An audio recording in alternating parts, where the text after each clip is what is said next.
Hello friends, welcome to learn services. This is Ram Soni. आज हम discuss करेंगे पशु चिकित्सा सहायक शल्यज्ञ 2023 के एग्जाम के बारे में। वेटनरी असिस्टेंट सर्जन 2023 के एग्जाम के बारे में डिस्कस करते हैं।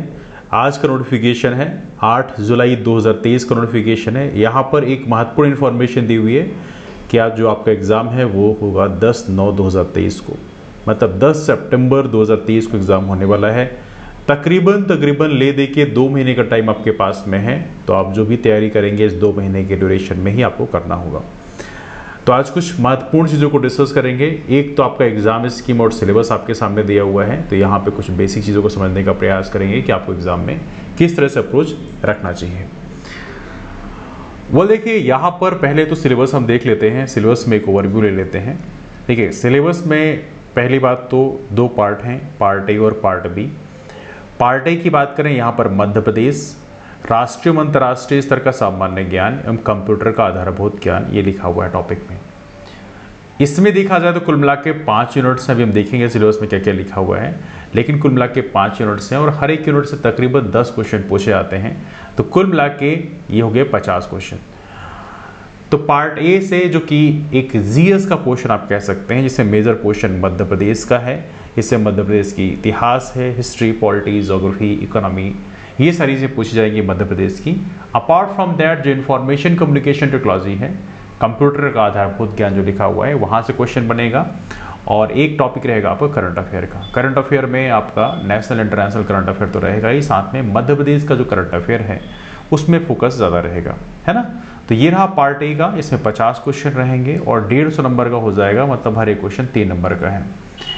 पार्ट बी की बात करें, ये आपके स्पेशलाइजेशन का हो गया, जिसमें आपका पशुपालन एवं पशु चिकित्सा विज्ञान रहेगा। यहाँ से 100 क्वेश्चन आएंगे, ये हो जाएगा 300 नंबर का। दोनों को मिला के 450 नंबर का हो गया। इंटरव्यूज 50 नंबर के हैं, 500 नंबर में फाइनल सिलेक्शन होना है। नाउ यहाँ पे हमें किस तरह से एग्जाम में अप्रोच रखना चाहिए, इसके बारे में थोड़ा डिस्कस कर लेते हैं। देखिए, बहुत सारे एग्जाम इस समय लगभग इसी पैटर्न में हो रहे हैं। चाहे वो कोई भी एग्जाम हो, चाहे डेंटल सर्जन का भी एग्जाम हुआ है वो भी इसी पैटर्न में हुआ, आयुष मेडिकल ऑफिसर का एग्जाम भी इसी पैटर्न में हुआ है, इंजीनियरिंग सर्विसेज का एग्जाम इसी पैटर्न में हुआ है, एडीपीयू का एग्जाम इसी पैटर्न में हुआ है। मतलब अभी जितने भी एग्जाम हो रहे हैं उन सभी एग्जाम्स में आप एक कॉमन पैटर्न देखेंगे कि पार्ट ए और पार्ट बी दोनों रहते हैं। इसमें एक चीज समझने वाली बात यह है, प्रॉपर तरीके से नेगेटिव मार्किंग भी है, इसलिए आपको यहाँ पर थोड़ी सी चौकन्ना रहना पड़ेगा। नेगेटिव मार्किंग जहाँ भी होती है वो चीज़ें स्कोर करने में थोड़ी दिक्कत डालती है। और साथ में इस चीज़ को भी ध्यान रखना है कि यहाँ पर रहेगा sectional cut off. Part A और पार्ट बी का यहाँ पर प्रॉपर तरीके से अलग अलग सेक्शनल कट ऑफ रहेगा। लिखा भी यहाँ पे, आपको दोनों ही पार्ट में पृथक पृथक 40% अंक स्कोर करने पड़ेंगे। यदि आप अनरिजर्व कैटेगरी से बिलोंग करते हैं तो उस कंडीशन में आपको दोनों ही पार्ट में सेपरेटली 40% स्कोर करना पड़ेगा। यदि आप SC ST OBC से बिलोंग करते हैं, इकोनॉमिकली वीकर सेक्शन से बिलोंग करते हैं, तो उस कंडीशन में आपको 30% स्कोर करना पड़ेगा। आपको लग रहा होगा 40% तो बहुत छोटा नंबर है, ये तो कोई भी स्कोर कर सकता है, लेकिन ऐसा होता नहीं है। अभी जिस एग्जाम में हमने देखा है, पैटर्न देखा है, तो बहुत सारे कैंडिडेट्स को मैंने देखा है कि 40% स्कोर नहीं कर पाए हैं। केवल ST SC OBC के भी कुछ कैंडिडेट्स ऐसे मिले हैं जो 30% स्कोर नहीं कर पाए हैं। तो यहाँ पे इस चीज़ को आपको ध्यान रखना है कि जो सेक्शनल कट ऑफ है उसमें विशेष ध्यान देना है। यदि आपने किसी पार्ट को बहुत हल्के से ले लिया तो आपको बाद में दिक्कत हो सकती है। अब चलते हैं पार्ट ए में, डिस्कस करते हैं पहले। Now look at this one. यहाँ पे सारी चीज़ें मैंने डिस्कस कर दिया है। लगभग साक्षात्कार 50 अंक का होगा। इन जनरल जो एवरेज मार्क्स मिले हैं, चूँकि डेंटल सर्जन के भी रिजल्ट आए हाल ही में, जो किसी पैटर्न पे एग्जाम हुआ था, उसके यदि हम बात करें तो एवरेज में इंटरव्यूज में मार्क्स जो मिले हैं वो लगभग लोगों को 20 से 20, 22, 23, 24, 25, 26, 20 से 30 नंबर एवरेज मार्क्स मिले हैं लोगों को। इसी रेंज में फ्लोट किए हैं। कुछ लोगों को तो मैंने कम मार्क्स भी देखे हैं, 15-15 नंबर मिले हैं। कुछ लोगों को तो काफ़ी अच्छे नंबर मिले हैं, 40 नंबर तक मिले हैं, 41-42 तक मिले हैं। लेकिन ऑन एन एवरेज जो है आप समझ सकते हैं कि 50% के आसपास नंबर इंटरव्यूज में मिल जाया करते हैं, यदि आपने तैयारी थोड़ी कर रखी है तो, है ना। नाउ यहाँ पे बहुत सारी चीज़ें लिखी हैं, बहुत ज़्यादा रिलेवेंट नहीं है, तो हम चलते हैं सीधे सिलेबस में। सिलेबस क्या है, let's talk about this one. तो पार्ट ए में आपका पहला यूनिट है आपका मध्य प्रदेश का इतिहास, संस्कृति एवं साहित्य। इसको डिस्कस करूं इससे पहले मैं आपको छोटी सी इन्फॉर्मेशन दे दूं कि अभी चूंकि मध्य प्रदेश के बहुत सारे एग्जाम हुए हैं पिछले 2 साल में जो इसी पैटर्न पे हुए हैं, तो उन सभी के क्वेश्चंस को ऑलरेडी कंपाइल करके मैंने टेस्ट सीरीज बना रखी है, तो आप उस टेस्ट सीरीज को भी ज्वाइन कर सकते हैं, है ना, जो कि सिर्फ पार्ट ए के लिए। मैं फिर एडवांस बताता हूँ, पार्ट ए के लिए टेस्ट सीरीज है, तो आप उस टेस्ट सीरीज को ज्वाइन कर सकते हैं, जिसमें सभी प्रीवियस ईयर क्वेश्चंस जितने भी हुए हैं अभी तक के, वो सारे क्वेश्चन को कंपाइल किया गया प्रॉपर तरीके से, 100 MCQs का प्रॉपर तरीके से सीरीज बनाया गया है, तो उसको आप ज्वाइन कर सकते हैं, वो आपको काफी बेनिफिट देगा, है ना। तो चलिए डिस्कशन की शुरुआत करते हैं। और एक और महत्वपूर्ण चीज है, इसके लिए बैच कोर्स भी हमारे पास में है, एक रिकॉर्डेड क्लासेस भी हैं और साथ में लाइव क्लासेस का भी बैच है, जो भी आप ज्वाइन करना चाहें कर सकते हैं। रिकॉर्डेड क्लास के लिए आप बैच ज्वाइन करते हैं तो उसकी फीस रहेगी आपकी मात्र that is gonna be 800 rupees. 800 रुपए में रिकॉर्डेड क्लासेस की बैच आप ज्वाइन कर सकते हैं। आपको सारे रिकॉर्डेड लेक्चर्स दे दिए जाएंगे, साथ में जो PDF है वो भी दे दिया जाएगा। इसके अलावा यदि आप लाइव क्लास ज्वाइन करना चाहते हैं तो लाइव क्लासेस के चार्ज रहेंगे 2000 रुपीज, 2000 रुपए लाइव क्लासेस चार्ज रहेंगे, जहां पे लाइव डिस्कशन किया जाएगा प्रॉपर तरीके से। तो जो भी सूट आपको करे वो आप ज्वाइन कर सकते हैं। इसमें आपको लाइव क्लासेस हो चाहे रिकॉर्डेड क्लास हो, दोनों में ही आपको टेस्ट सीरीज प्रोवाइड किया जाएगा। जो हमारी टेस्ट होंगे उसके PDF आपको प्रोवाइड किए जाएंगे, साथ में डिटेल डिस्कशन के वीडियोस भी आपको मिलेंगे, है ना। तो पहला यूनिट इसमें लिखा है मध्य प्रदेश का इतिहास, संस्कृति एवं साहित्य। इसकी यदि हम बात करें तो यहाँ पे जो मेन फोकस है, जो क्वेश्चन जहां से ज्यादा पूछे जाते हैं, यदि हम इसकी बात करें, यदि आपको कंफर्टेबल है तो हिंदी में कंफर्टेबल है, वैसे मैं इंग्लिश से बोलता जाऊंगा। ये history and culture of Madhya Pradesh की बात की गई है, मध्य प्रदेश की लिटरेचर की बात भी करी गई है। तो यहाँ पे प्रमुख घटनाएं जो है, महत्वपूर्ण घटनाएं जो यहाँ पूछा गया, इसमें मेन आंसर इसका ये है कि जो भी मेजर डायनास्टीज है, जो इंपॉर्टेंट डायनास्टीज है, वहां से क्वेश्चन पूछ जाने की संभावना ज्यादा है। अब डायनास्टीज में ऐसा नहीं है कि आप किताब खोल के पूरा रटने लग जाओ। यहाँ पे डायनास्टीज में जो मेन राजा हैं, जो महत्वपूर्ण किंग्स हैं, वहीं से क्वेश्चन पूछे जाते हैं, है ना। ऐसा नहीं कि एक क्रोनोलॉजी आप रटने लग जाओ कि परमार वंश में कौन सा पहला राजा था, फिर दूसरा, तीसरा, चौथा, पांचवा, ऐसा नहीं है। जो सबसे प्रतापी राजा है उसी में आपको फोकस रखना है। पहला और अंतिम राजा प्रयास करें कि याद रखें, है ना।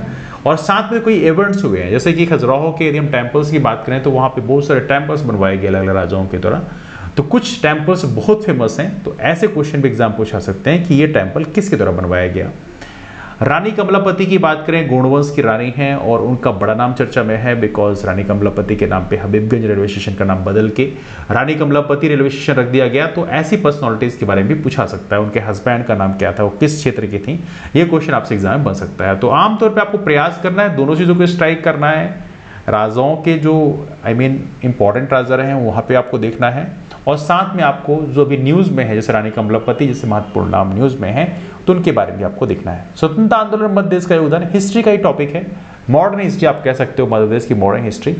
इसमें जो फोकस है वो आपके फ्रीडम स्ट्रगल पे है। एवली ये पूछा आता है कि मध्य प्रदेश में फ्रीडम स्ट्रगल जो है 1857 का जो स्वतंत्रता संग्राम है, मध्य प्रदेश में कहाँ से शुरू हुआ, जैसे कि नीमच से शुरू हुआ। इसके अलावा बहुत सारे क्वेश्चन आप पूछा सकते हैं, जैसे चरण पादुका हत्याकांड है मध्य प्रदेश का, जो बहुत ही फेमस है, मध्य प्रदेश का जलियांवाला कांड के रूप में जाना जाता है, कहाँ पे हुआ, कैसे हुआ, किसने ऑर्डर दिया, जंगल सत्याग्रह क्या है ना। इस तरह से क्वेश्चन, झंडा सत्याग्रह क्या है, ऐसे क्वेश्चन आपसे एग्जाम में पूछा सकते हैं। मध्य प्रदेश की कला एवं संस्कृति की बात करें, जो ये वाला टॉपिक है थोड़ा सा वाइड टॉपिक है, इसमें बहुत सारी चीजें आती हैं कला एवं संस्कृति में, जो प्रमुख लोक त्योहार हैं, लोक संगीत, लोक कलाएं, ये सारी चीजें आती हैं। तो ये प्रकार से काफी लगभग एक कॉमन टॉपिक है, लगभग एक जैसा ही टॉपिक है ना। प्रमुख जनजातियां बोलिए, ये टॉपिक बहुत इंपॉर्टेंट है। मध्य प्रदेश की जो ट्राइब्स है उनके बारे में आपको थोड़ा डिटेल में पढ़ना पड़ेगा, बिकॉज यहाँ से क्वेश्चन पूछे आते हैं। ट्राइब्स में मध्य प्रदेश की जो मेन ट्राइब्स हैं वो आप देख लीजिएगा, उनकी फिर जब सब ट्राइब्स हैं, जैसे हमारे यदि हम बात करें भील कम्युनिटी की बात करें तो भील में भिलाला हैं, रथिया हैं, है ना, पटेलिया हैं, है ना, समथिंग लाइक दैट। तो वो भी आपको सब ट्राइब्स के नाम भी आपको याद रखने पड़ेंगे, बिकॉज ये क्वेश्चन पूछा आता है। इस टॉपिक को मैं कहूँगा ये चीज़ें भूलती बहुत ज़्यादा हैं, लेकिन यदि आप 4-6 बार रिवाइज करके उसको याद कर डालें तो वो फिर आपके दिमाग में फिक्स हो जाता है ना। यहाँ पे थोड़ा सा यही पूछा आता है कि यहाँ पे उनके घरों को क्या कहते हैं, कू क्या है, समथिंग लाइक दैट। तो ऐसे बहुत सारी चीज़ों को आपको ध्यान से देखना पड़ेगा, है ना।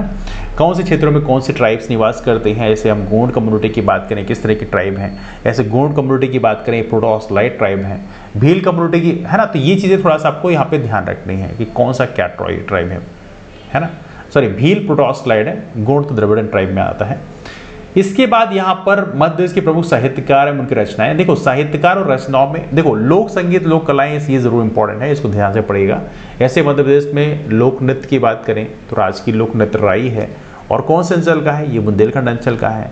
राजकीय लोक नाट्य क्या है, माछ है, माछ कौन से अंचल का है, मालवा अंचल का है। जो भी लोक नाट्य लोक नृत्य जो भी जिस अंचल के हैं वो थोड़ी से आपको पढ़ने पड़ेंगे, बिकॉज यहाँ से क्वेश्चन पूछाते हैं। सिंगा जी, संत सिंगा जी का भजन बड़ा फेमस है, कौन से अंचल का है ना, ऐसे क्वेश्चन आमतौर पर एग्जाम में पूछे जाते रहे हैं। साहित्यकार उनकी रचनाओं की बात करें तो साहित्यकार जितने भी मध्य प्रदेश के प्रमुख साहित्यकार हैं, जैसे एक तो माखनलाल चतुर्वेदी साहब हो गए, जिनको एक भारतीय आत्मा के नाम से मशहूर हैं, भवानी प्रसाद मिश्रा साहब हो गए, है ना। अटल बिहारी वाजपेयी साहब खुद बहुत फेमस हैं, उनकी भी एक बहुत महत्वपूर्ण किताब है मेरी 51 कविताएं, है ना। ऐसे बहुत सारी जो पर्सनैलिटीज हैं उनके बारे में आपको यहाँ पे ध्यान रखना पड़ेगा। साहित्यकार, उनकी रचनाओं दोनों के नाम याद रखने पड़ेंगे। सुभद्रा कुमारी चौहान बड़ी फेमस रचनाकार हैं, उनके भी रचनाएं आपको याद रखनी है ना। मध्य प्रदेश की प्रमुख पर्यटन स्थल में देखा जाए तो पर्यटन स्थल में जितने भी हमारे फेमस टेम्पल्स हैं वो आपको ध्यान रखना है। इसके अलावा कोई महत्वपूर्ण गुफाएं हैं वो आपको ध्यान रखनी है, बिकॉज वहाँ से क्वेश्चन पूछा आता है। महत्वपूर्ण वाटरफॉल्स हैं वहाँ से आपको याद रखना है ना। तो ये चीज़ें थोड़ा सा आपको यहाँ पे ध्यान देनी है। जैसे आपसे पूछ लिया जाएगा कि चलो बताओ कपिलधारा वाटरफॉल कहाँ पर है, दुग्धधारा वाटरफॉल कहाँ पे है, धुआंधार वाटरफॉल कहाँ पे है ना, रातापानी कहाँ पे है, समथिंग लाइक दैट, है ना। मध्य प्रदेश की प्रमुख व्यक्तित्व में, अब व्यक्तित्व में और साहित्यकार थोड़ा सा कॉमन है, लेकिन व्यक्तित्व में कुछ ऐसे भी व्यक्तित्व हैं जो साहित्यकार नहीं थे। जैसे कि यदि हम बात करें हमारे मध्य प्रदेश से एक बहुत ही फेमस पर्सनालिटी हैं जिनको नोबेल पीस प्राइज से नवाजा गया है, नोबेल शांति पुरस्कार से सम्मानित किया गया है, श्री कैलाश सत्यार्थी जी हैं, जो कि विदिशा जिले से हैं। और उनका एक आंदोलन बड़ा फेमस है, बचपन बचाओ आंदोलन, जो कि बच्चों के लिए बेसिकली बनाया गया था। बच्चों को बेसिकली ऐसे बच्चे जिनको किसी तरह से उनको किडनैप किया जाता है, उनको किसी तस्करी की जाती है, समथिंग लाइक दैट, तो उससे उसको बाहर निकालना जो काम है वो बचपन बचाओ आंदोलन का काफ़ी महत्वपूर्ण कंट्रीब्यूशन है। और इसके लिए उनको नोबेल प्राइज से सम्मानित किया गया था मलाला यूसुफजई के साथ पे। तो ऐसी पर्सनालिटीज़ के नाम आपको ध्यान रखना है। साथ में ऐसे हमारे चंद्रशेखर आज़ाद साहब हो गए, बड़ी फेमस पर्सनालिटी हैं। डॉक्टर भीमराव अम्बेडकर भी हमारे मध्य प्रदेश से हैं, महू से हैं, तो वो नाम भी काफ़ी महत्वपूर्ण है। तो ऐसी जो पर्सनालिटीज़ हैं उनके बारे में आपको यहाँ पर ध्यान रखना है, और कौन सी पर्सनालिटी कौन से क्षेत्र से संबंधित हैं आमतौर पर क्वेश्चन ऐसे पूछे जाते हैं, ठीक है। जहां तक कि आप मेरे से क्वेश्चन पूछें कि चीज़ें पढ़नी कहाँ से हैं, मध्य प्रदेश की कोई भी किताब आप उठा के ले आओ, वहाँ से आप पढ़ सकते हो। चाहे पुणेकर की आप ऑब्जेक्टिव ले सकते हैं, थ्योरेटिकल बुक भी ले सकते हैं चाहे तो। वैसे मैं ऑब्जेक्टिव प्रेफर करूँगा, साथ में थ्योरेटिकल बुक भी कोई एक रखिएगा जिससे आपको फैक्ट्स को रिकॉल करने में आसानी हो, है ना। आगे चलते हैं, मध्य प्रदेश का भूगोल अगला टॉपिक है हमारे सामने। देखिए ये टॉपिक भी आपको मध्य प्रदेश की जो बुक आप खरीदोगे उसमें सारी चीज़ें मिल जाएगी, भूगोल, हिस्ट्री, सब कुछ मिल जाएगा। मध्य प्रदेश की वन पर्वत नदियाँ, देखिए फॉरेस्ट में सारी चीज़ें आ जाती हैं, जैसे नेशनल पार्क है, बायोस्फीयर रिजर्व है, सेंचुरीज हैं, वो सारी चीज़ें आपको पढ़नी पड़ेगी, है ना। अक्सर एग्जाम पूछा आता है कौन सा बायोस्फीयर रिजर्व कहाँ पे है, कौन सी सेंचुरी कहाँ पे है, कौन सा नेशनल पार्क कहाँ पे है। ये क्वेश्चन बहुत ही कॉमन है, तो इसको जितना आप रिवाइज कर सको उतना अच्छा है। यदि आपके दिमाग में फिट हो जाए तो बहुत अच्छी बात होगी, है ना। लेकिन सबसे बड़ी बात यह है कि सेंचुरीज बहुत ज़्यादा हैं, इसलिए आप प्रयास करो कि सबसे बड़ी कौन सी है, सबसे छोटी कौन सी, इतना तो एटलीस्ट याद रखना है ना। नदियों की बात करें, रिवर सिस्टम में बहुत सारे रिवर्स याद नहीं रखना है, तकरीबन 10 से 12 नदियां हैं, उनको आप याद रखना। उनकी ट्राइब्यूटरीज हो सके तो याद रखना, जैसे कि महत्वपूर्ण नदियों में जैसे नर्मदा नदी हो गई। इसके अलावा हमारे मध्य प्रदेश में ताप्ती नदी है, उसी के ठीक नीचे बहती है। सोन नदी हो गई, है ना। इसके अलावा हमारी चंबल नदी बहुत फेमस नदी है। फिर आपकी सिंध नदी हो गई, काली सिंध हो गई, बेतवा हो गई, है ना, केन नदी हो गई, समथिंग लाइक दैट, है ना। तो सारी नदियां जो हैं आपको तकरीबन 10 से 12 नदियां कि उनका उद्गम कहाँ से होता है, वो कौन सी नदी से जाके मिलती हैं, और सबसे इंपॉर्टेंट है उसमें कौन से महत्वपूर्ण वाटरफॉल हैं या उसमें कौन से महत्वपूर्ण प्रोजेक्ट्स हैं। जैसे कि नर्मदा नदी के प्रोजेक्ट बड़े फेमस हैं, जैसे इंदिरा सागर डैम है जो कि बहुत ही महत्वपूर्ण है, Indira Sagar reservoir. Apart from that जो गांधी सागर रिजर्वायर, चंबल नदी वाला राणा प्रताप सागर रिजर्वायर, वो चंबल नदी का बड़ा फेमस है। तो ऐसी जो चीज़ें हैं उसको थोड़ी सी आपको ध्यान रखनी है। तो नदियों वाला टॉपिक इंपॉर्टेंट है, ये मत देखना कि यहाँ पे सिर्फ एक लाइन लिखा हुआ है तो यहाँ सिर्फ 1-2 क्वेश्चन पूछे जाएंगे, यहाँ से मल्टीपल क्वेश्चन पूछे आते हैं। मध्य प्रदेश की जलवायु में आपको जलवायु में पढ़ना होगा, जैसे एग्रोक्लाइमेटिक जोन कौन कौन से हैं, जैसे 11 हमारे एग्रोक्लाइमेटिक जोन है हमारे मध्य प्रदेश में। तो ऐसे क्वेश्चन एग्जाम बन जाते हैं। बहुत लेंदी टॉपिक तो नहीं है, लेकिन बेसिक चीज़ें बहुत बार रिपीट होती हैं। जैसे एग्रोक्लाइमेटिक जोन का क्वेश्चन बहुत बार रिपीट हुआ है। अपार्ट फ्रॉम दैट जैसे हमारे यहाँ किसको क्या बोलते हैं, जैसे हमारे यहाँ जो ऋतुएं होती हैं, है ना, सियाला किसको बोलते हैं, शीत ऋतु, है ना। जैसे कि चौमासा किसको बोलते हैं, बारिश का जो मौसम होता है ना। इसके अलावा एक मावठा होता है, ठंडी के मौसम में जब बारिश होती है ना तो उसे मावठ बोलते हैं, मावठा बोलते हैं ना। तो ये जो चीज़ें हैं कहाँ पे कौन से नाम से पुकारी जाती हैं, वो किसका मतलब क्या होता है, ये चीज़ थोड़ा सा आपको यहाँ पे ध्यान रखनी है। ऐसे क्वेश्चन एग्जाम में पूछा सकते हैं। मध्य देश के प्राकृतिक एवं खनिज संसाधन की यदि हम बात करें तो प्राकृतिक खनिज संसाधन में जो मिनरल्स हैं वो आपको याद रखने हैं। जैसे मलाज खंड की माइन कहाँ पे है, किस लिए फेमस है, कॉपर के लिए फेमस है। भारवेली माइन किस लिए, मैग्नीज के लिए फेमस है। अगर गाँव एक बहुत ही महत्वपूर्ण माइन है जो कि आपके नर्मदापुरम होशंगाबाद जो पहले नाम था वहाँ पे है, जो कि किसके लिए फेमस है, टंगस्टन के लिए फेमस है, जिसमें फिलामेंट आपके बल्ब के फिलामेंट होते हैं। तो ये चीज़ें जो है आपको थोड़ी ध्यान रखनी है। तो कौन से मिनरल्स के लिए कौन सी माइन फेमस है, उस माइन का नाम क्या है। जैसे एक पन्ना में बहुत सारी माइन्स है डायमंड की, वो आपको ध्यान रखना है ना। इसके अलावा हमारे सुहागपुर की जो माइन है, सुहागपुर की माइन सबसे बड़ी माइन है कोयले की, आपको पता होना चाहिए, जो कि आपके शहडोल जिले में है। इसके अलावा सिंगरौली की बात करें, वहाँ पे 136 मीटर की कोल की लेयर पाई गई है। तो ये सारी चीज़ें आपको यहाँ पर ध्यान रखनी है, ठीक है। ऊर्जा संसाधन परंपरागत एवं गैर परंपरागत, इसमें थोड़ी सी आपको क्लासिफिकेशन हल्का याद रखना कि परंपरागत क्या होता है, गैर परंपरागत क्या होता है। जैसे परंपरागत की बात करें, इसे इंग्लिश में बोलते हैं कन्वेंशनल एनर्जी सोर्सेस। अब देखो, जो पानी से आप एनर्जी बनाते हो, वाटर, इसको हाइड्रो एनर्जी बोलते हो, हाइड्रो पावर प्लांट्स, उसको आप परंपरागत ऊर्जा स्रोत के रूप में काउंट किया जाता है। याद रखना, नवीनीकृत ऊर्जा स्रोत, गैर नवीनीकृत ऊर्जा स्रोत अलग चीज़ है, परंपरागत गैर परंपरागत अलग चीज़ है। दोनों को मिक्सअप मत करेगा, अदरवाइज आपको दिक्कत हो जाएगी। इसके अलावा गैर परंपरागत में क्या होता है, जो परंपरा में नहीं है, जैसे सोलर एनर्जी हो गया, विंड एनर्जी हो गया, टाइडल एनर्जी हो गया, है ना। ये सारी चीज़ें बेसिकली यहाँ पर गैर परंपरागत में आती हैं। तो यहाँ पे क्लासिफिकेशन आपको याद रखना, ये पूछा आता है कौन सा इसमें परंपरागत है, कौन सा गैर परंपरागत है। अगला टॉपिक है मध्य देश की प्रमुख सिंचाई विद्युत परियोजनाएं। अब तो जब नदी आप पढ़ोगे तो उसमें पढ़ ही लोगे, लेकिन फिर भी कुछ विद्युत परियोजनाएं ऐसी हैं जो थर्मल में आती हैं, तो वो भी आपको यहाँ पर पढ़ने हैं, है ना। तो ये थोड़ा सा आपको याद रखना है। जैसे कि सिंगरौली की बात करें, उसे मध्य देश की ऊर्जा राजधानी बोलते हैं, कौन कौन से प्लांट वहाँ पे है ना, such kind of things you can remember this one. तो ये है आपका मध्य देश का भूगोल। क्वेश्चन किस तरह से पढ़ने हैं ये हमने डिस्कस कर लिया है, लेकिन सबसे इंपॉर्टेंट है यहाँ पर आपको इसके एमसीक्यूज आपको लगाने पड़ेंगे, जो कि काफ़ी इंपॉर्टेंट है। तो आप उसको पुणेकर जैसी किताबों को रेफर कर सकते हैं। मध्य प्रदेश की राजनीति और अर्थशास्त्र, ये आपका देखिए, आपको एडवांस बता दूं कि ये जो आपके 5 यूनिट्स हैं ना, ये मध्य प्रदेश पीएससी के सिविल सर्विसेज का ही टॉपिक है। वहाँ पे 10 यूनिट्स हैं, उसको घटा के यहाँ पे 5 यूनिट्स कर दिया गया। उसके 5 यूनिट्स को पिक, 10 में से 5 यूनिट्स को पिक करके आपके सिलेबस में डाल दिया गया। तो वो सिलेबस ले लो, सेम ही है ना।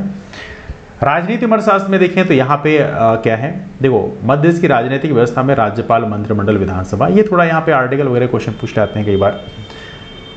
एक फेमस आर्टिकल है जो पूछा आता है कि जो राज्यपाल जो ऑर्डिनेंस लेके आते हैं वो कौन से आर्टिकल में है, आर्टिकल 213 है। तो ऐसे कुछ गिने चुने आर्टिकल्स आपको याद रखने हैं, पूरे नहीं याद रखने हैं, गिने चुने आर्टिकल्स, है ना। वो अपनी क्लासेज में मैंने ऑलरेडी डिस्कस किया हुआ है। मंत्रिमंडल में जैसे एक अमेंडमेंट बड़ा फेमस है, 91st अमेंडमेंट एक्ट, जिसमें बोलता है कि मंत्रिमंडल जो है उसमें 15%, तो मंत्रिपरिषद जो है काउंसिल ऑफ मिनिस्टर, उससे 15% से अधिक जो मेंबर हैं, किसका, लोअर हाउस की। जैसे मध्य से विधानसभा है, विधान परिषद तो है नहीं, तो विधानसभा के जो 15%, जैसे मध्य में 230 सीटें हैं, 230 का 15% ही मंत्रिपरिषद में शामिल हो सकते हैं। और याद रहे, जो 230 का 15% है उसमें चीफ मिनिस्टर को मिला के है, और यही सेम सिस्टम जो है केंद्र में भी है। ये 91st अमेंडमेंट एक्ट से लाया गया था। पहले क्या बहुत सारे हो जाते थे, कोalition की पार्टी बनती, सरकार बनती थी, तो उसमें जो है लोग, आधे लोग जो है मंत्री बन जाते थे, सरकार को खर्चा बहुत लगता था। लेकिन अब उसको फिक्स कर दिया गया 91st अमेंडमेंट एक्ट से कि भाई 15% से ऊपर नहीं आ सकते। तो ये चीज़ें थोड़ा बेसिक हैं जो आपको यहाँ पर याद रखना है। विधानसभा के क्या प्रोविजंस होते हैं, किस तरह से बिल लाए जाते हैं, वो आमतौर पर क्वेश्चन पूछा था एग्जाम में, है ना। मध्य प्रदेश से पंचायती राज व्यवस्था, पंचायती राज सिस्टम की हम बात करें तो पंचायती राज सिस्टम में जो फेमस क्वेश्चन है पीएससी का, वो आमतौर पे कमेटी से क्वेश्चन पूछाते हैं। जैसे बलवंत राय मेहता कमेटी कौन सी टायर सिस्टम को प्रपोज करती है, तो आपको पता होना चाहिए, 3 टायर सिस्टम को प्रपोज करती है। 1957 में जब जवाहरलाल नेहरू साहब भारत के प्रधानमंत्री थे, उन्होंने इस कमेटी का फॉर्मेशन किया था। फिर अशोक मेहता कमेटी आई। अशोक मेहता कमेटी बड़ी इंपॉर्टेंट है। अशोक मेहता कमेटी की बात करें, इसका फॉर्मेशन जनता पार्टी सरकार ने किया था जब मोरारजी देसाई भारत के प्रधानमंत्री थे। अब देखिए, उस समय की बात करें तो वहाँ पे जब ये सरकार आई, जब ये कमेटी बनाएगी अशोक मेहता कमेटी, उन्होंने 2 टायर सिस्टम को प्रपोज किया। उन्होंने बोला कि भाई ब्लॉक लेवल का हटा दिया, डिस्ट्रिक्ट का होना चाहिए और ग्राम लेवल का होना चाहिए। जब बलवंत राय साहब थे, उन्होंने 3 लेवल का बताया, डिस्ट्रिक्ट, ब्लॉक और ग्राम लेवल का।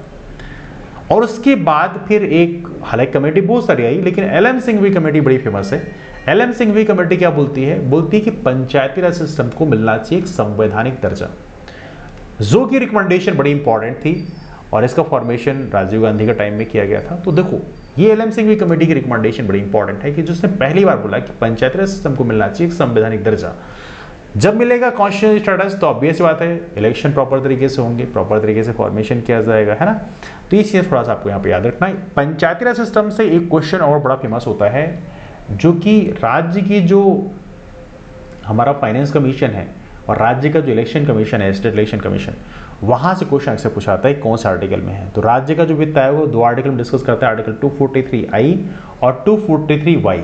ये 2 आर्टिकल बड़े फेमस हैं, इनको आप जरूर ध्यान रखना।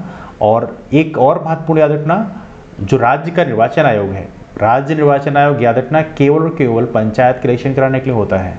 केंद्र का निर्वाचन आयोग होता है, उसके अंडर में राज्य निर्वाचन आयोग काम नहीं करता। राज्य निर्वाचन आयोग स्वतंत्र संस्था है। उसके यदि केंद्र वाले की बात करो तो केंद्र के अंडर में जो राज्य में निकाय काम करता है वो है राज्य का मुख्य निर्वाचन अधिकारी, है ना। तो वो आयोग अलग बॉडी है। तो यहाँ पर राज्य का निर्वाचन आयोग कौन सा आर्टिकल में है, आर्टिकल 243K में है और आर्टिकल 243ZA।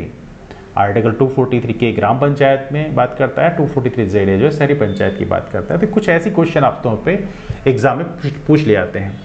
साथ में ये पूछा सकता है कि जिला पंचायत में भी कितने मेंबर हो सकते हैं, जिला पंचायत कितने हो सकते हैं, या जनपद में कितने, क्या है ना, something like that. Madhya Pradesh की सामाजिक व्यवस्था, देखो सामाजिक व्यवस्था में अलग से कुछ तो आपको पढ़ना नहीं है, ले दे के आपको जो सेंसस का रटा है उसी से आपको कलेक्ट करना है। तो सेंसस ही आप पढ़ लो तो सामाजिक व्यवस्था लब्बा आपको समझ में आ जाएगी, है ना। बाकी अलग से कुछ यहाँ पे है नहीं। तो ये रहा मध्य प्रदेश की पॉलिटी के टॉपिक। और साथ ही इकोनॉमी की बात करो तो मध्य प्रदेश का आर्थिक विकास। तो देखो आर्थिक विकास में आपको कुछ चीज़ें पढ़नी पड़ेगी। अब यहाँ पे बहुत ज़्यादा चीज़ें तो लिखी नहीं है, लेकिन आपको मध्य प्रदेश का जो इकोनॉमिक सर्वे है जो भी हाल ही वाला आया हुआ है, और मध्य प्रदेश का जो बजट है उसको प्रॉपर तरीके से आपको देख के जाना होगा, और वहाँ से क्वेश्चन पूछ जाने की संभावना ज़्यादा होती है ना। इसके अलावा मध्य प्रदेश के प्रमुख उद्योग हैं। तो प्रमुख उद्योग तो आप मध्य प्रदेश की किताब जब खरीदोगे तो उसमें पढ़ोगे कौन से उद्योग कहाँ पे हैं। जैसे मालवा रीजन में आप देखो तो वहाँ पे कॉपर मिल्स बहुत सारी मिलेंगी, है ना। तो ये चीज़ें जो है पूछी जाती हैं एग्जाम में। जैसे कि हमारे यहाँ नेपानगर की बात करो तो नेपानगर में अकबरी कागज़ का कारखाना स्थापित किया गया था। तो वहाँ पे आप देखोगे कि वहाँ पे एक पावर प्लांट था जो उसको सपोर्ट करने के लिए था, उसका नाम अक्सर एग्जाम पूछा आता है, जो कि बुरहानपुर में है ना। तो आप चाहें तो नीचे कमेंट करके बता सकते हैं कि उस पावर प्लांट का नाम क्या था, है ना।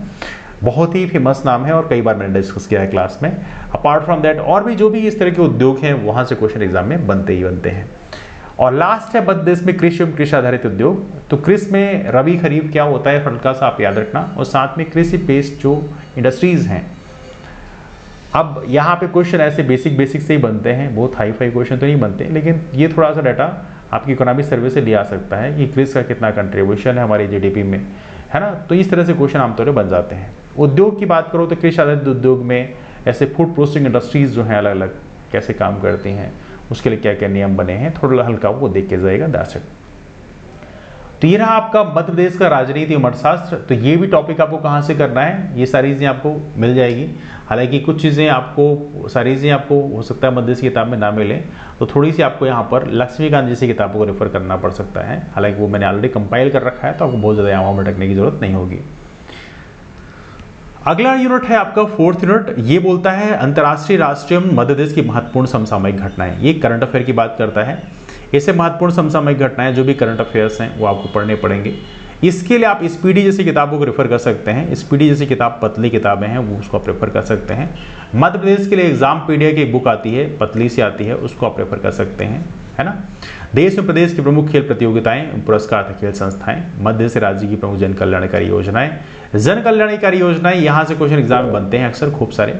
जो प्रेजेंट योजनाएं बड़ी चर्चा में हैं वो तो आप लोग सुन ही रहे होंगे, तो उन योजनाओं को भी प्रॉपर तरीके से आप देख के रखिएगा कौन सी योजना में क्या लाभ मिलता है, बिकॉज ऐसे क्वेश्चन एग्जाम में बनते हैं। चर्चित व्यक्तित्व में स्थान, ये क्वेश्चन एग्जाम में अक्सर बनता है। खेल प्रतियोगिताओं में ध्यान थोड़ी ज़्यादा रखिएगा, बिकॉज यहाँ से पूछा आता है विक्रम पुरस्कार क्या है, एकलव्य पुरस्कार क्या है। विक्रम पुरस्कार सम्मानित जो खिलाड़ी हैं उनसे पूछ लेगा, किसी भी खिलाड़ी का पूछ लेगा कि बताओ ये कौन से खेल संबंधित हैं, है ना। तो रिसेंट जिनको जो मिला है विश्वामित्र पुरस्कार है, तो वो आप ध्यान रखना है कौन कौन से फील्ड से संबंधित है।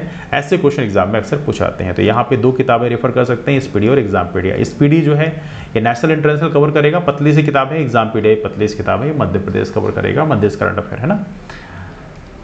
लास्ट टॉपिक है सूचना एवं संचार प्रौद्योगिकी। मार्केट में तो हालांकि ढेरों सारी किताबें अवेलेबल हैं, लेकिन दिक्कत वहाँ पर यह है कि बहुत सारी चीज़ें मिक्सअप कर रखी है ना। बहुत सारा बहुत सारा भर रखा है, ऐसा लगता है जैसे कि नेट में ढूंढा, सर्च किया और सारा कॉपी पेस्ट कर दिया किताब में। तो ऐसी बहुत सारी किताबें लगभग उस लेवल की हैं, लेकिन फिर भी कोई बात नहीं, आप चीज़ों को इसको देख सकते हैं, कोई मार्केट से किताब ले लें। हालांकि हम लोगों ने भी अपने क्लास में जो कवर किया है और तरीके से कवर करने का प्रयास किया है, तो वो भी आपके लिए बेनिफिशियल होगा। इलेक्ट्रॉनिक्स, कंप्यूटर्स, सूचना संचार प्रौद्योगिकी, रोबोटिक्स में याद रखना, ये थोड़ा इंपॉर्टेंट है। अभी रिसेंट रोबोट्स जो हैं बड़े चर्चा में हैं। आर्टिफिशियल इंटेलिजेंस बड़ी इंपॉर्टेंट है। चैट जीपीटी आपसे पूछी जा सकती है क्या चीज़ें हैं, और डिफरेंट चीज़ों के लिए कौन कौन से आर्टिफिशियल इंटेलिजेंस टूल्स होते हैं वो पूछा सकता है। साइबर सिक्योरिटी से काफ़ी चर्चा में है, जैसे फिशिंग है, विशिंग है, स्मिशिंग है, सच काइंड ऑफ थिंग से पूछा सकता है। एक DOS होता है, डिनायल ऑफ सर्विस, तो ये भी पूछा सकता है आपसे क्या होता है। ई गवर्नेंस में क्वेश्चन बड़ा फेमस है, इसमें आपसे आमतौर पर क्वेश्चन पूछा जाता है, जैसे गवर्नमेंट टू कस्टमर क्या होता है, गवर्नमेंट टू बिजनेस क्या होता है, G2B क्या होता है ना। ई कॉमर्स भी लगभग यही है, कॉमर्स टू कॉमर्स क्या होता है। कोई एग्जांपल दे देगा, बोलेगा किसका एग्जांपल है, ये कॉमर्स टू कॉमर्स का है, कॉमर्स टू बिजनेस का है, बिजनेस टू कॉमर्स का है, क्या चीज़ें हैं। तो ये चीज़ें आपको यहाँ पर ध्यान रखनी है। इंटरनेट, सोशल नेटवर्क साइट्स में ये थोड़ा सा आपको ध्यान रखना पड़ेगा। इंटरनेट में आप देखो तो यहाँ पे कई सारी चीज़ पूछा जा सकती है आप लोगों से 4G क्या होता है, 5G क्या होता है, इसके अलावा इसमें टेक्नोलॉजी कौन सी इस्तेमाल होती है, समथिंग लाइक दैट एक क्वेश्चन पूछे जाएंगे। सोशल नेटवर्क साइट में पूछ लिया जाएगा, कुछ भी पूछा सकता है कि कौन सी सोशल नेटवर्क साइट है। अभी तो कुछ भी क्वेश्चन पूछा जा रहा है, जैसे कि अभी पूछा गया था अभी हाल ही में कि आप एप्पल के लैपटॉप में कौन सा ऑपरेटिंग सिस्टम इस्तेमाल करते हैं, मैक ऑपरेटिंग सिस्टम इस्तेमाल करते हैं, iOS। अब देखो सिंपल सी बात है, मैकिनटॉस मैक ऑपरेटिंग सिस्टम आप लैपटॉप में इस्तेमाल करते हो, iOS जो है आप मोबाइल में इस्तेमाल करते हो, आईफोन है ना। तो ये थोड़ा सा बेसिक चीज़ें हैं जो आपको यहाँ पर ध्यान रखनी है। तो ऐसे क्वेश्चन एग्जाम पूछाते हैं, हालांकि इस पर ऑलरेडी प्रॉपर तरीके से मैंने कंपाइल किया गया है। अब तक जितने भी MPPSC के डिफरेंट एग्जाम्स हुए हैं, तकरीबन 20 एग्जाम्स हुए हैं, उन सभी क्वेश्चन कंपाइल किया गया है। लगभग 150 क्वेश्चन यहाँ पे कंपाइल किए गए हैं, तो ऑलरेडी यहाँ पे मैंने प्रोवाइड करने का प्रयास किया है ना। तो ये रही 5 मिनट्स, डिस्कशन काफी लंबा केस गया, तो ये रहा 5 मिनट्स का आपका। तो इसमें कहाँ से क्या पढ़ना है ये चीज़ें मैंने डिस्कस किया लगभग। इसके बाद में आपका जो ये है अगला टॉपिक है आपका syllabus for animal husbandry and veterinary science. तो ये सारी सीरीज प्रॉपर दी है, जनरल हो गया, वेटनरी एनाटॉमी हो गई, फिजियोलॉजी एंड बायोकेमिस्ट्री हो गया। तो ये तो चीज़ें आप लोगों ने ऑलरेडी अभी पढ़ रखा है, तो इसके लिए मुझे बहुत ज़्यादा एक्सप्लेन करने की आवश्यकता नहीं है, you already studied about that. तो ये चीज़ें आपके रहा आपका वेटनरी से, है ना। तो हम लोगों ने आज डिस्कस क्या किया, पार्ट ए और पार्ट बी। तो पार्ट ए में मेनली हमारा फोकस रहा कि पार्ट ए में हमें चीज़ें कहाँ से पढ़नी, कैसे पढ़नी, we have discussed about that thing also, we have discussed about that thing. तो नाउ अब जो है डिस्कशन को वाइंड अप करेंगे। एक और छोटी सी इन्फॉर्मेशन है कि आप लोगों के लिए एक छोटा सा ग्रुप बनाया है, लर्न सर्विसेज वेटनरी, आप उसको ज्वाइन कर सकते हैं। तो वहाँ भी जो क्वेरीज हैं, डाउट्स हैं, वहाँ भी आप पूछ सकते हैं। वैसे हमारा जो मेन ऑफिशियल ग्रुप है MPPSC का, रामसोनी MPPSC, उसको ज्वाइन कर सकते हैं, उसकी लिंक आपको नीचे मिल जाएगी। लर्न सर्विस वेटनरी का भी लिंक मैं प्रयास करूँगा जल्दी शेयर कर दूंगा, है ना।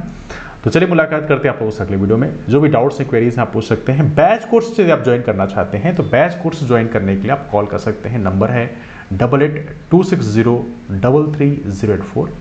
ये जो बैच कोर्स है इसमें प्रॉपर तरीके से आपको पार्ट ए पोर्शन के लिए केवल दिया जाएगा, पार्ट बी का तो हमारे पास ऐसा कुछ है नहीं। पार्ट ए के लिए आपको बैच कोर्स प्रोवाइड किया जाएगा, बता चुका हूँ आप लोगों को। यदि आप रिकॉर्डेड क्लास लेते हैं तो उसकी फीस रहेगी 800 रुपये, जिसमें आपको सारा रिकॉर्डेड लेक्चर सब दे दिया जाएगा, एक ही बार में सारा दे दिया जाएगा। जो बाद में अपडेट्स होंगे वो आपको दिए जाएंगे, लेकिन अभी के लिए जो रिकॉर्डेड लेक्चर्स हमारे पुराने रहे हैं डिफरेंट एग्जाम्स के लिए जो कराए गए थे, सिलेबस सेम है, फॉर्मेट सेम है, तो आपको दे दिया जाएगा। और यदि आप लाइव क्लासेस ज्वाइन करना चाहते हैं तो उसकी फीस रहेगी 2000 रुपीज़। 2000 रुपीज़ में आप लाइव क्लासेस ज्वाइन कर सकते हैं, 800 रुपीज़ में आप रिकॉर्ड लेक्चर सारे के सारे आपको प्रोवाइड कर दिए जाएंगे, और बाद में जो भी अपडेट्स होंगे वो भी आपको मिलेंगे, है ना। मतलब रिकॉर्डेड क्लास में भी जैसे करंट अफेयर के जो अपडेट्स हैं उसको दिया जाएगा प्रॉपर तरीके से, है ना। तो चलिए फिलहाल डिस्कशन को वहीं से वाइंड अप करते हैं, मुलाकात करते हैं फिर, तब तक के लिए bye, take care, have wonderful day. यदि आपके पास कोई क्वेरीज हैं, डाउट्स हैं तो आप कमेंट करके पूछ सकते हैं। मिलते हैं फिर, तब तक के लिए बाय, टेक केयर, हैव